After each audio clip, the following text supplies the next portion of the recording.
Bangladesh first president Bangabandhu Sheikh Mujibur Rahman, his house was demolished by over the 6 hours. ধানমন্ডিতে শেখ মুজিবের বাড়ি গুড়িয়ে দেওয়ার সময় সরকারের নীরব ভূমিকা নিয়ে এবার প্রশ্নের মুখে পড়েছেন প্রধান উপদেষ্টা ডক্টর মোহাম্মদ ইউনূস।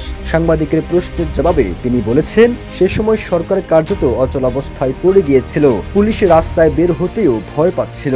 তিনি বলেন, আমরা জানতাম না এমন অবস্থায় কিভাবে এটি সামাল দেব।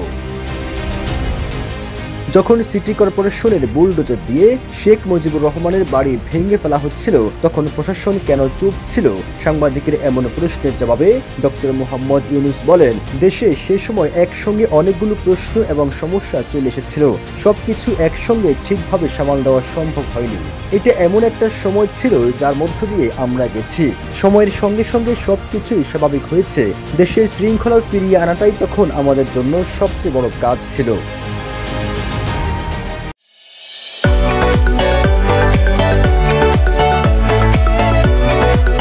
যুক্তরাজ্যের নীতি গবেষণা প্রতিষ্ঠান চ্যাথাম হাউস আয়োজিত সংলাপে সাংবাদিকদের প্রশ্নের জবাবে ডক্টর মোহাম্মদ ইউনূস বলেন, এটা এমন একটা সময় ছিল যখন পুলিশ নিজেই জনগণের কাছে বৈধতা হারিয়েছিল।